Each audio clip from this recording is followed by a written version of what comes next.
wabarakatuh. Perkenalkan, nama saya Zevi Yuliani, mahasiswa semester 5. Di sini saya dan rekan saya akan mempresentasikan materi kami bab 2, yaitu sumber daya informasi. Dengan subbab yang pertama ada sumber daya komputasi dan komunikasi, yang kedua pengembangan sistem, dan yang ketiga informasi dalam praktik. Tugas ini kami susun untuk memenuhi tugas mata kuliah Sistem Informasi Manajemen dengan dosen pengampu Bapak Agus Salim MTI. Baik, langsung saja akan saya presentasikan. Yang pertama, pengertian manajemen sumber daya informasi. Manajemen sumber daya informasi atau IRM, Information Resources Management, adalah sebuah kegiatan yang diikuti oleh seluruh tingkatan manajer dengan maksud untuk mengenali dan mengelola sumber daya informasi yang diperlukan untuk memenuhi kebutuhan informasi yang didasarkan pada beberapa persyaratan. Manajemen sumber daya informasi adalah sebuah konsep manajemen sistem informasi yang mengatur manajemen dan tugas fungsi sistem informasinya ke dalam 5 bentuk dimensi. Yang pertama, manajemen strategis, yang kedua, manajemen operasional, yang ketiga, manajemen sumber daya, yang keempat, manajemen teknologi, dan yang terakhir, manajemen pendistribusian.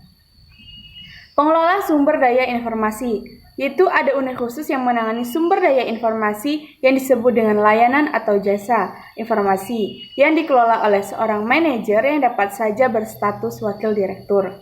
Yang ketiga yaitu jenis-jenis manajemen sumber daya informasi. Manajemen sumber daya informasi terdiri dari 5 jenis utama sumber daya, yaitu personil atau manusia, bahan-bahan, mesin, uang, informasi termasuk data. Sumber daya komputasi dan komunikasi. Pertama, pengertian komputasi. Komputasi adalah sebuah istilah umum untuk segala jenis pemrosesan informasi untuk menemukan pemecahan masalah dari data input dengan menggunakan suatu algoritma. Komputasi merupakan sebuah subjek dari computer science yang menganalisa apa yang bisa maupun tidak bisa dilakukan secara komputasi.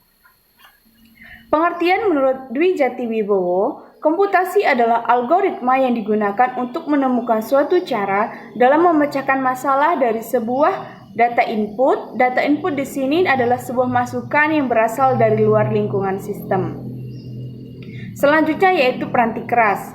Komputer memiliki bermacam-macam kecepatan dan harga, namun semua fitur-fitur yang umum. Fitur yang menjadi perhatian kita yaitu terdiri dari prosesor, memori, ruang penyimpanan, alat-alat input atau input device, alat-alat output atau output device. Selanjutnya yaitu alat-alat komputasi pribadi. Yang pertama ada telepon seluler dengan pesan dan video yang interaktif, kedua ada telepon seluler cerdas, ketiga jaringan rumah, keempat keamanan komputasi rumah. Selanjutnya itu ada peranti lunak.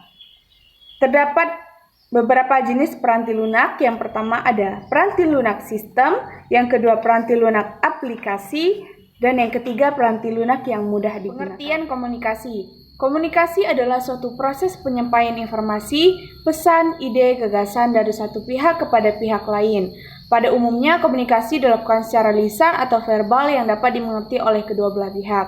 Pengertian menurut Dr. Handes Agus M. Harjana, komunikasi dapat dirumuskan sebagai kegiatan di mana seseorang menyampaikan pesan dari media tertentu kepada orang lain dan sesudah menerima pesan serta memahami sejauh kemampuan penerimaan pesan menyampaikan tanggapan melalui media tertentu pula kepada orang yang menyampaikan pesan itu kepadanya. Komunikasi yaitu dibagi menjadi yang pertama ada koneksi publik, kemudian ada saluran pribadi, jaringan pribadi maya atau virtual private networks, keempat komunikasi jaringan, yang kelima protokol untuk komunikasi komputer, yang keenam paket, dan yang terakhir yaitu alamat jaringan internet. Baiklah, itu saja yang dapat saya presentasikan. Mohon maaf bila ada kesalahan baik perkataan maupun materi yang saya sampaikan. Terima kasih. Saya akhiri. Wassalamualaikum warahmatullahi wabarakatuh. Assalamualaikum warahmatullahi wabarakatuh. Perkenalkan, nama saya Risa Amalia, mahasiswi STEBI Tanggamus semester 5. Baiklah, di sini saya akan melanjutkan presentasi dari rekan saya tentang pengembangan sistem. B. Tahap-tahap pengembangan sistem. 1. Tahap perencanaan. Tahap ini merupakan suatu rangkaian kegiatan sejak ide pertama yang melatar belakangi pelaksanaan pengembangan sistem tersebut dilontarkan. Yang kedua, tahap analisis. Ada dua aspek yang menjadi fokus tahap ini, yaitu aspek bisnis atau manajemen dan aspek teknologi. Analisis aspek bisnis mempelajari karakteristik organisasi yang bersangkutan. Yang ketiga, tahap perencanaan atau desain. Pada tahap ini, tim teknologi informasi bekerja sama dengan tim bisnis atau manajemen melakukan perencanaan komponen-komponen sistem terkait. Yang keempat, tahap pembangunan fisik atau konstruksi. Berdasarkan desain yang telah dibuat, konstruksi atau pengembangan sistem yang sesungguhnya secara fisik dibangun. Yang kelima, tahap implementasi. Tahap implementasi merupakan tahap yang paling kritis, karena untuk pertama kalinya sistem informasi akan dipergunakan di dalam organisasi. Dan yang terakhir yaitu tahap pasca implementasi. Pengembangan sistem informasi biasanya diakhiri setelah tahap implementasi dilakukan. Pendekatan pengembangan sistem informasi. 1. Pendekatan konvensional. 2. Pendekatan fungsional. 3. Pendekatan struktur data. 4.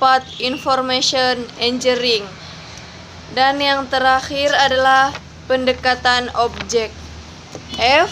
Faktor-faktor yang dijadikan ukuran keberhasilan penerapan suatu sistem menurut Liodon. Faktor-faktor yang mempengaruhi kesuksesan penerapan sistem informasi. 1. Kurangnya dukungan dari pihak eksekutif dan manajemen. Yang kedua, tidak memiliki perencanaan memadai. Dan yang ketiga, inkompetensi secara teknologi. Dan yang keempat, komunikasi antara pengguna dan perancang sistem informasi. Dan yang terakhir, tingkat kompleksitas dan resiko. Penerapan pendekatan sistem. 1. Tahap pertama, penyataan tujuan. Yang kedua, tahap sintesa. Dan tahap ketiga, evaluasi. Dan tahap keempat, pemilihan. Selanjutnya, informasi dalam praktik. Informasi sebagai salah satu faktor penting penentu keberhasilan. Sistem pemrosesan transaksi. Yang C, sistem informasi organisasi. 1. Sistem informasi pemasaran. Kedua, sistem informasi sumber daya manusia. Yang ketiga, sistem informasi manufaktur. Yang keempat, sistem informasi keuangan. Dan yang kelima, sistem informasi eksekutif. Manajemen hubungan pelanggan. Data warehousing. Sistem data warehousing. Penyampaian informasi. OLAP. Sekian presentasi dari saya tentang pengembangan sistem dan informasi dalam praktik. Lebih dan kurangnya saya mohon maaf. Wabillahi taufik wal hidayah. Wassalamualaikum warahmatullahi wabarakatuh.